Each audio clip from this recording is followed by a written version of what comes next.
Sir, ನಮ್ಮ ಜೊತೆಗೆ ವಿರೋಧ ಪಕ್ಷದ ನಾಯಕರಾಗಿರುವಂತಹ ಅಶೋಕ್ ಅವರು ನಮ್ಮ ಜೊತೆಗೆ ಸಂಪರ್ಕಕ್ಕೆ ಸಿಗ್ತಾ ಇದ್ದಾರೆ. ಸರ್, ನಮಸ್ಕಾರ ಸರ್. ನಮಸ್ಕಾರ. ಏನಿದು ನಾವು ಪೊಲೀಸ್ ಸ್ಟೇಷನ್ಗೆ ಹೋಗಿದ್ದು ಕಂಪ್ಲೇಂಟ್ ಕೊಡಕ್ಕೆ. 40 ಜನ ಏನು ಸಿಟಿ ಮೇಲೆ ಅಟ್ಯಾಕ್ ಮಾಡಿದ್ರು, ಅದರ ವಿರುದ್ಧವಾಗಿ ಕಂಪ್ಲೇಂಟ್ ಕೊಡಕ್ ಹೋಗಿದ್ರಿ. ಅಲ್ಲೇ ಕೂತ್ಕೊಂಡು ಲಾಯರ್ ಕರೆದು ಕೊಡಕ್ಕೆ 40 ಜನ ಏನು ಸಿಟಿ ಮೇಲೆ ಅಟ್ಯಾಕ್ ಮಾಡಿದ್ರು, ಅದರ ವಿರುದ್ಧವಾಗಿ ಕಂಪ್ಲೇಂಟ್ ಕೊಡಕ್ಕೆ ಹೋಗಿದ್ರಿ.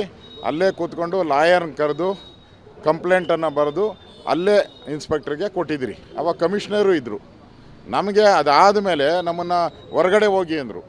ನಾವಿದ್ದಿದ್ದಲ್ಲ ಅರ್ಧ ಗಂಟೆ, ಆಚೆ 4.5 ಗಂಟೆ ನಮ್ಮನ್ನು ಕಾಯಿಸಿದ್ರು. ನನ್ನ ವಿರೋಧ ಪಕ್ಷದ ನಾಯಕರನ್ನ, ಮೇಲ್ಮನೆ ವಿರೋಧ ಪಕ್ಷ ಛಲವಾದಿ ನಾರಾಯಣ ಸ್ವಾಮಿನ, ಯತ್ನಾಳ್ ಅವ್ರನ್ನ 4.5 ಗಂಟೆ ಆಚೆ ಕೂತಿರ್ಸಿದ್ರು ಅಕ್ನಾಲೆಜ್ಮೆಂಟ್ ಕೊಡೋಕ್ಕೆ.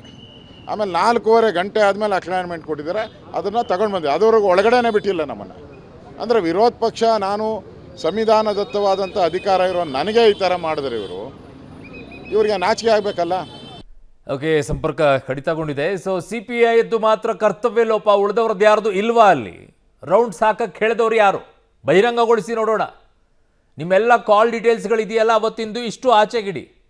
ಈಗ ನಿಮಗೆ ಅಲ್ಲಿ ಒಳಗಡೆ ಬಿಟ್ಟು ಸಭೆಯನ್ನು ಮಾಡೋದಕ್ಕೆ ಅವಕಾಶ ಕೊಟ್ಟರು ಅನ್ನೋ ಕಾರಣಕ್ಕೆ ಅಮಾನತು ಮಾಡಿದ್ದಾರೆ.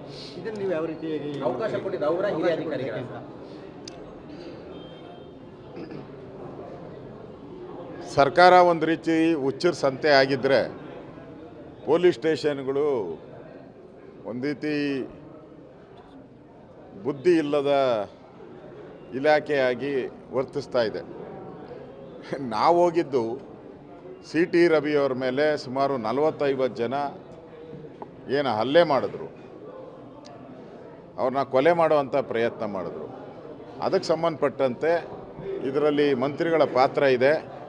ಮತ್ತು ಯಾರು ಅವರ PA ಅವ್ರ ಹೆಸರನ್ನ ಮೆನ್ಷನ್ ಮಾಡಿ ನಾವು ಆ ಸ್ಟೇಷನ್ಗೆ ಹೋಗಿ ಅಲ್ಲೇ ಕೂತು ಕಂಪ್ಲೇಂಟ್ ಬರೆದು 15 ನಿಮಿಷ ಕಂಪ್ಲೇಂಟ್ ಬರೆದು ಕಂಪ್ಲೇಂಟನ್ನು ಅದೇ ಸ್ಟೇಷನಲ್ಲಿ ತೊಗೊಂಡೋಗಿ ಕೊಟ್ಟು ಇದನ್ನು 0 ಕಂಪ್ಲೇಂಟಾಗಿ FIR ಮಾಡಬೇಕು ಅಂತೇಳಿ ನಾವು ಅಲ್ಲಿ ಪೊಲೀಸ್ ಸ್ಟೇಷನ್ಗೆ ಆಗ್ರಹವನ್ನು ಮಾಡಿದಿರಿ. ಅವರು ಮೊದಲು ರೆಫ್ಯೂಸ್ ಮಾಡಿದ್ರು, ನಾವು ಕಂಪ್ಲೇಂಟ್ ತಗೊಳಲ್ಲ ಅಂತೇಳಿ. ನಾವು ಕೇಳಿದ್ರೆ ಅವ್ರದ್ದು ಹೆಂಗೆ ತಗೊಂಡ್ರಿ ಅಂತ. ಅವ್ರದ್ದು ಯಾವ ಸ್ಟೇಷನಲ್ಲೇ ಕೊಡಬೇಕಾಯಿತು, ಈ ಸ್ಟೇಷನಲ್ಲಿ ಯಾಕೆ ತಂದು ಇಟ್ಟಿದ್ದೀರಾ?